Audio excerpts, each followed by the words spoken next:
ka tev ir spēks.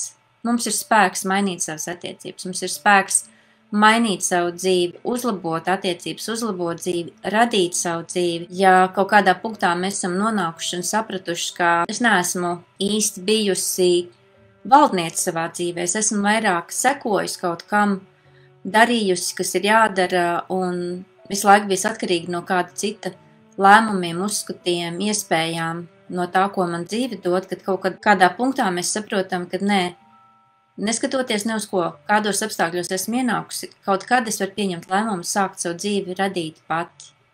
Tā ir mana dzīve, un es to radu. Apzinoties to, mēs esam tās, kuras var uzburt savu dzīvi pašas. Bet tur ir vajadzīgs, kas burpēm ir vajadzīgs. Angliski tas vārds man ļoti patīk wizard, ja, tā kā Harijā Poterā, ja, ka tur bija kas kociņš, ja, burvju kociņš. Un burvju kociņš šinī te gadījumā ir ne tikai šī te grāmata, ne tikai mana grāmata, bet arī krāsas. Tas ir tas, ko es vispār daru, kas es vispār esmu par cilvēku. Es negribu pateikt priekšā atbildes. Nekad. Jo es zinu, ka man pašai nepatīk, ka pasaka gatavas atbildes, jo tās gatavās atbildes nedara manai situācijai.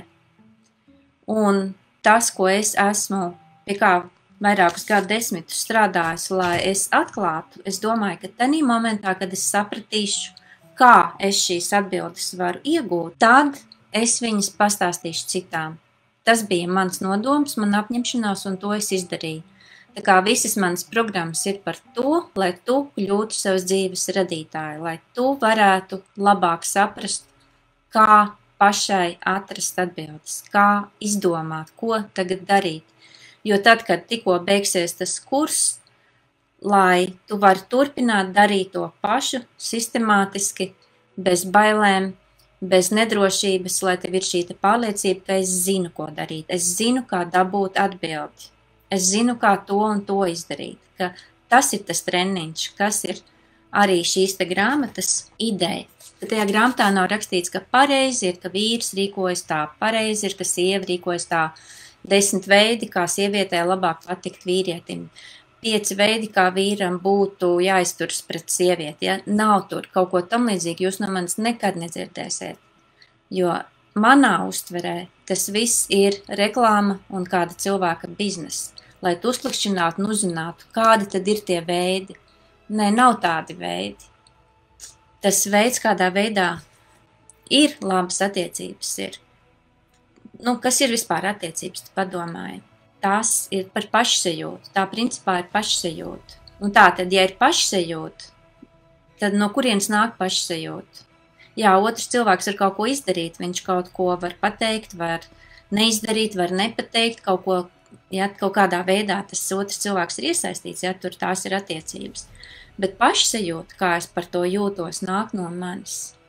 Lēmumi nāk no manis, un ko tālāk darīt, izvēle nāk no manis. Tā kā viss ir par to, lai mēs radītu savu dzīvi, lai mēs kļūtu tādas, kuras apzinās, kas mēs esam. Šī te sistēma tā ir par to, kādā veidā es lasu tekstu, kādā veidā es nāku klajā ar ideju, kas rosās manī, kā atrisināt kaut ko, kā izdomāt kaut ko. Dažreiz pietiek vienu vārdu uzrakstīt savādāk vai nedaudz savādāk paskatīties un mainās visa doma, visa ideja. Tā es tagad lasīšu komentus, piegriežos komentiem. Man, piemēram, šī grāmata ir vairāk attiecības ar sevi, nezinu, kāpēc tā sanāca tieši tā. Jā, tas ir attiecību kontekstā, jo mēs esam cilvēki, mēs dzīvojam sabiedrībā, mums ir apkārt citi cilvēki. Un, protams, kas ir uz tuvākais, tas ir, par ko mēs esam ieinteresēti, lai mums būtu labas attiecības ar partneri. Bet tad, kad es atvēru savu Instagram kontu, angļu valodā, man vēl nebija šī grāmata, nemaz latviski padomā, tad es domāju, labi, es tagad par katru grāmatas dienu iepostošu vienu postu. Un es vienu dienu ielieku postu par ko? Par attiecībām ar sevi, otru dienu par attiecībām ar sevi, pēc tam atkal par attiecībām ar sevi. Un principā man tas viss angļu valodā, tas Instagramas posts, viss aizgāja par to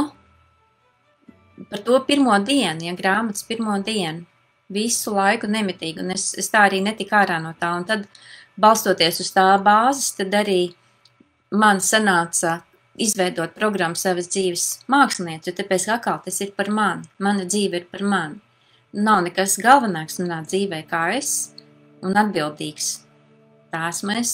Lasu tālāk. No sākuma sāku tā normāli, bet tad sapratu, ka manās attiecībās ar vīru viss ir labi, bet radās diskusija ar sevi. Ilga saka, mēs katru esam unikāli, ar prieku konstatēju, strādāju, pateicos.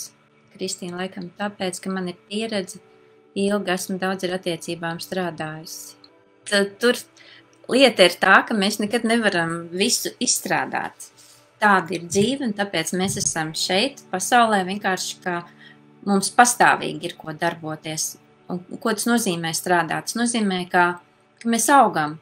Man ļoti patīk, kā psihologs Rodžers, viņš sāk ar to, ka viņš domāja, kā tas ir cilvēks, kas notiek cilvēkā. Ja? Un viņš atklāja caur to, ka viņš redzēja pagrabā kartupeli. Ja? Kad tur bija kartupelis, kur man ir akmens tāds, akmens man nav tik kartupelis, bet teiksim, ja, ka viņš redzēja, ka tas kartupelis bija pagrabā, un viņi ļoti gari iznākuši ārā tie asni. Un viņš saprata, ka tas ir dzīvība. Ja mūsos iekšā ir dzīvība, mūsos ir tiekšanās uz gaismu, tas vienkārši viņš stiepās, tas asnas pret gaismu. Tas kartupelis bija tumsā, bet tur, kur gaismas virzienā stiepjās tie asni. Un tad caur to viņam radās šī sapratne, ka cilvēkam arī ir šī lieta, ka mēs visu laiku pastāvīgi tiecamies uz gaismu, un mēs pastāvīgi augam. Tas ir vienkārši, kas mēs esam. Un nav tā, ka mums būtu problēmas vienmēr, vai ka kaut kas ārkārtīgi ir jārisina. Bet jūs zinat, kad ir vienkārši pienācis laiks, tā kā var teikt kurpe, kad ir palikusi pa mazu, ja mēs mainam kurpi, vai arī drēbju izmērs ir jāmaina, vai kaut kas ir jāmaina. Cilvēki arī visu laiku fiziski tīri attīstās, un tādā pašā veidā tas notiek emocionāli, garīgi, sapratnē, apziņas līmenis. Tas viss pastāvīgi, nebūs neviena diena tāda diena, kad mēs esam gatavas un viss ir noticis, ja? Bet tas nenozīmē, ka mēs esam sliktas, vai ka attiecības sliktas, vai ka vīrs slikts, vai ka vēl kaut kas slikts. Ne jau tāpēc mēs mainamies, ne tāpēc mēs meklējam, ne tāpēc mūsos ir izsaukums, bet mūsos ir izsaukums pēc zināšanām, mūsos ir izsaukums pēc attīstības, pēc kaut kā jauna, pēc kaut kā, kas mūs paceļ, kas mūs iedvesmo, un tas ir tas, kad mēs meklējam to informāciju, mēs meklējam transformāciju, un tādā veidā mēs augam un attīstamies. Kristīna saka, jā, tev taisnība. Es tā riktīgi esmu sev pieķērsies, un man vīrs atzīmē, ka pēdējā laikā man tik bieži ir labs garastāvoklis. Mācamies mēs dzīvot ar savām emocijām un sajūtām. Tās no jums, kuras nav darījušas iekšējo kritiķu tutoriālu, tas ir bezmaksas. To arī jūs aicināt darīt tā.